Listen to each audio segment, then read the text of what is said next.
Body yada yada yada yada yada yada yada yada yada yada yada yada yada yada. Hey guys, it's Wahima, but just call me Wah. Melanated! Welcome to my recap of Life After Lockup, Season 3, Episode 25, Downward Spiral. You guys don't forget to give this video a thumbs up and subscribe to my channel. Share this video on any social media platform that you deem fit. Alright, let's jump right into this video. So the first couple that we're going to talk about is Katelyn and Chevelle. Alright, so we have Katelyn and he is in Texas, shooketh, trying to figure out who, what, when, and where is in Bronson or Brenson or something like that. Girl, I have no idea where that is. I don't know if that's a part of Kansas. Oh no, Missouri. Shoot. Did I just make that? I mean, did you guys think Kansas City was in Kansas? I mean, I knew it wasn't. You know what I'm saying? I had noted that, but in my mind just now, my bad. Okay, so I don't know if Bronson is another part of Missouri. I am not sure at all. But he is in Texas and he calls his sister Quaviance. We've already got to know Qualandria and I guess Quamama, but now we're getting to know Quaviance, which is his youngest sister. And he talks to her about him really wanting to go back to Kansas City to talk to Chevelle because he misses his daughter and he misses everything just about that family unit. And his sister gets upset and is like, there you go again, dumping your real family for this fake family. And Quaylon is like, what do you mean? Like, that's my girl. She held it down. Like, I love her. I have been talking to her daughter, Maila. That's my daughter, and I want to be there for her. And he ends up having a little tiff with his sister, and his sister hangs up with him. It's like, I don't got shit to say about it then. And I was just like, wow, I really don't understand exactly why his family is so anti-Chevelle. I mean, I get it initially, but at this point, he did come to Texas. He did do what they wanted him to do, and they know how he feels about Chevelle and the fact that she held him down so much, and the fact that, like, yes, maybe the first couple of months he did want that initial freedom, but now he's realizing, like, I had a family. Chevelle brought me a car. I had a home. I had stability. And like, I don't know if I'm gonna get that in Texas. You know, and I don't know what that looks like because he's trying to fit into his new family or his old family or his blood family. You know, I'm trying to fit into his blood family when he doesn't have to even fit into him and Chevelle. Like, Chevelle has been making space for him in her life for the past 2 years. And she was and is just waiting for him to fill it. So I didn't quite understand that anger, but Katelyn decides that he's going to hop on a plane and go to Kansas City and figure out what's in Bronson. So we all think that she's going to Bronson to hang out with Jay, but truthfully, it's just like a little family trip. So her and Maila get into the car with their cousin and they go off to Branson. And she's having a conversation with D-Mark, her cousin, about her date with Jay. And her cousin's like, you went out with Jay? Light-skinned Jay? Jay with the freckles? Like, okay, I guess whatever. And she's just like, I just needed to feel like loved and treated how I should be treated, and Jay gave me that. And Maila is still asking about daddy. She's still asking about Quaylon, and I think Chevelle feels like she's invested a lot of time in this, and maybe this break between Quaylon will get him to really understand what he gave up. I do believe that Chevelle is going to get back with Katelyn, and I wouldn't fault her for doing so, especially because Maila is involved in this, and Maila is too young to really understand what's going on. And I think that it would be a good effort on her part as a mother to allow Katelyn another chance. However, I don't like Quaylon's assumptions that just because he apologized and just because he's trying to do what's right, that she should just take him back with open arms. There needs to be some penance. He needs to, like, be on timeout for a little bit. And I'm glad that she's letting him know that you can't just treat me any kind of way without there being consequences. And I think this is a necessary break that they need. And, you know, Chevelle's still in love with Katelyn, so it's not like she's like, I'm 100% done with this relationship, but I think she's setting a point. You know, she's making a point, and I fully support that. So I guess she's on this little family trip with D-Mark and her daughter, and they're going to Branson, and I don't believe Jay is going to be there, but I hope they have a good time. So that's the end of them. All right, let's move on to Lindsay and Scott. So Scott is not in this segment again, and I just don't understand why they're not showing us this showdown between Scott and Lindsay. It needs to happen. And you know, Lindsay's still looking crazy in her confessional. Like, he can't do this to me. I am a criminal. Criminals will F-ish up. Like, she is looking so crazy. But anyway, so she's with her mother, and her mother ends up saying, you know what, you're doing too much. You really are doing too much. Like, it's crazy. And she gets like, Lindsay can strike an ugly, crazy face pose in like 5 seconds. It's like her face is permanently like this, or like, and then when she and then she has to control it to make it normal. It's very weird. So her mother is like, you don't really even let people in. Like, you don't hug people. Like, you're not affectionate. And she's like, what do you mean? And the mom's like, the only person that you're really affectionate with is Miley Grace. Like, you're not open, and it feels like you just tolerate people. And she's like, I do. And I'm just like, I was right. Her mother has no control over her. Lindsay is just not a psychopath or a sociopath, but there's some kind of like personality disorder that Lindsay has. And I think Destiny has the same personality disorder. Like, they're just assholes.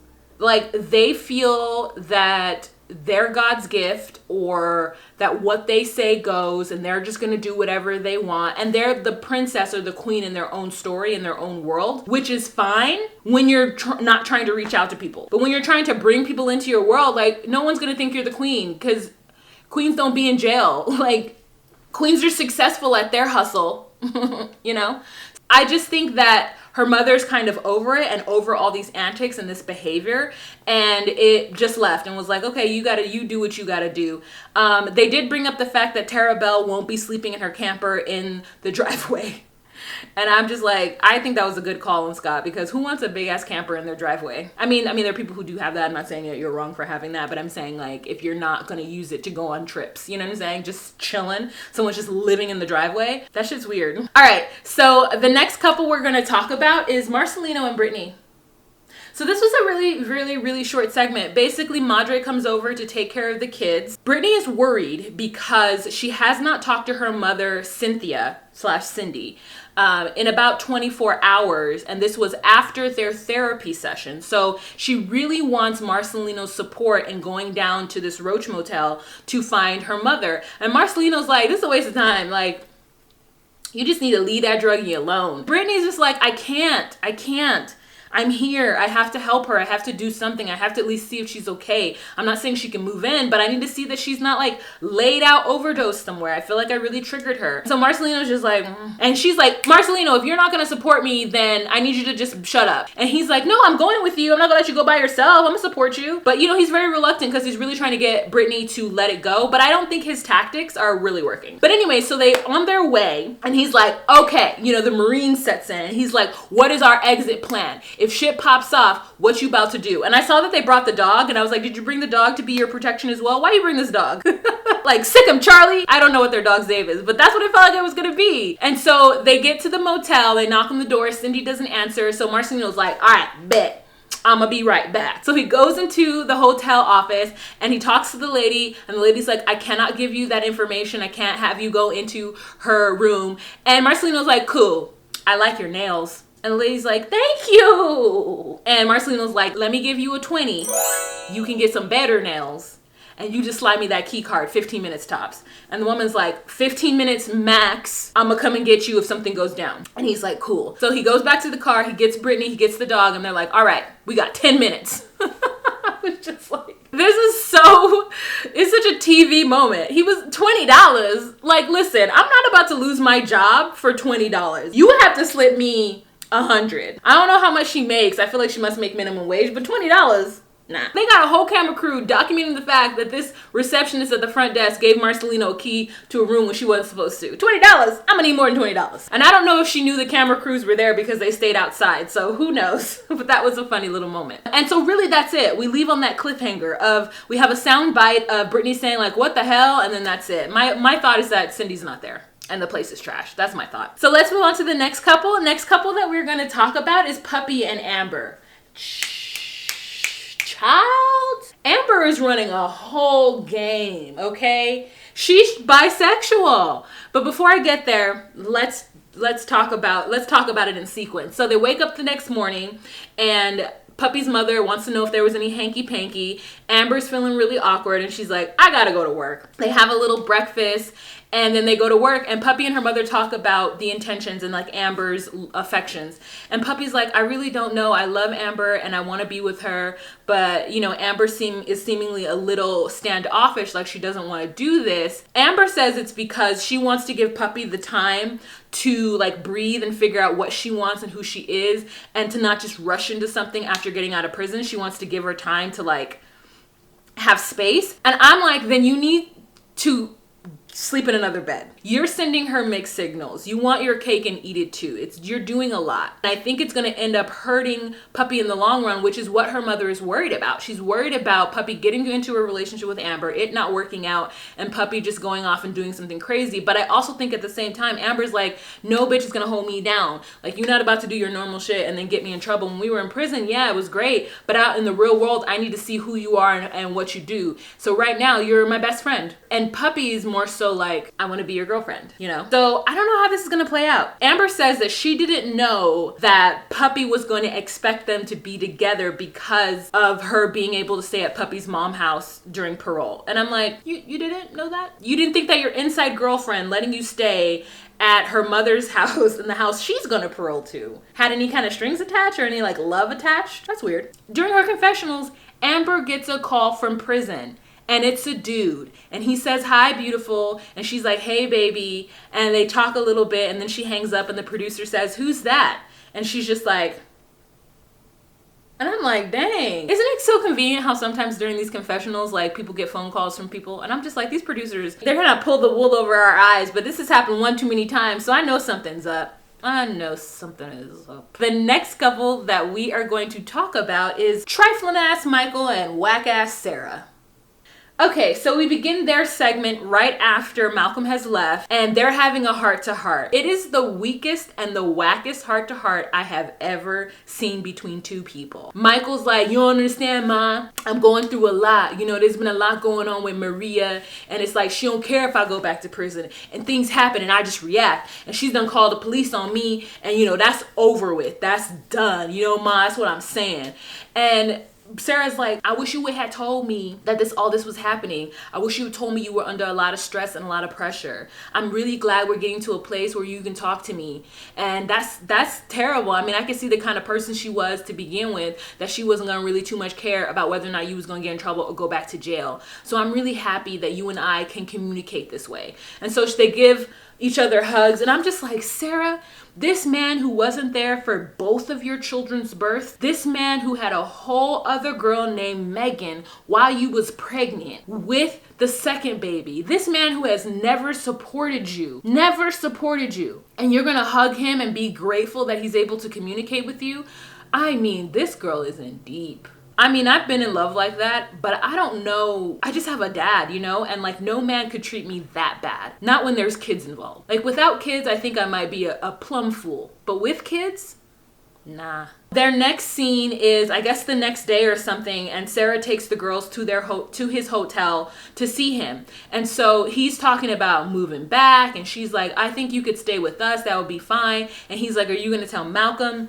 And Sarah's like, I will tell Malcolm. And I was just like, Sarah, what? You think it's okay for you to allow Michael to live with you? Is he going to live there rent free? Like, what's the arrangement going to be? You already lived with him one time and you saw how he treated you at that point. This man has taken her to the brink and made her look stupid over and over and over again. I'm just like, over it. You a simp, you a sucker, like you deserve whatever comes your way. Not nary 5 minutes later, they get into a whole argument because he's trying to convince her that he's being a good dad and he's being there for his kids. But she's stopping him from being a good dad because when she gets mad at him, she doesn't allow him to talk to the girls. And she's like, Michael, you don't get to just call me whenever it's convenient for you to talk to them. There needs to be something that's set up. You have not supported me. You have not been a good dad. You have not been there. Like, what are you talking about? And he's like, you're not going to sit up here and lie and say that I haven't been a good dad. What it is that Michael doesn't understand what being a good dad is. And his version of being a good dad, he really thinks that he is. It's just like so interesting from a character development standpoint. Like if I were an actor, like playing Michael, I would have to be like, this man really does think that he's a good father. Like, he thinks that his efforts of just calling his pretty girls whenever he feels the need to do so is him being a good dad. But I'm like, no, you being a good dad is making time for them, to take them from Sarah so that, you know, she could have a day off, for you to move to Rochester, set up your life, and support her and be there. Not just call whenever it's convenient for you and traipse around the country, taking money from different women.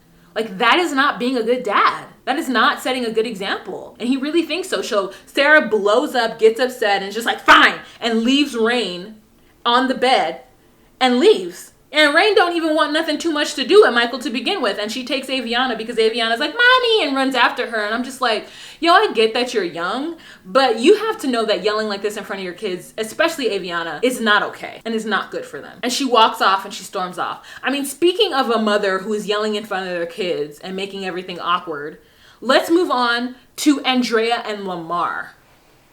Because Andrea is... You know what makes me mad about Andrea? It is the hypocrisy of her being a Mormon. That is what it is. It's that hypocrisy. If she was just a regular ass, you know, black lady church going Christian, I wouldn't be as annoyed with her. I would still be annoyed, but I wouldn't be as annoyed. It's this like idea that like Mormonism is like this wholesome, like calming thing and like whatever. And then she's with Lamar behaving this way. Like, he acknowledges that what he did was wrong, but for her to still blow up. So let me just explain this scenario. This is after she attacks him at Dulo's place. She's at her home. Lamar comes home and he's like, hey, you home? And she's like, where else would I be? And so he comes upstairs and he sits down to her and be like, you can't do all that. You can't rush me. She's like, you pushed me. And he's like, because you were rushing at me. She's like, I was passionate. All I said was, why are you telling my daughter not to trust me? Here come Tennyson and Nyla. Nyla's got some real cute pants on, girls. Like, okay, body yada yada yada yada yada yada.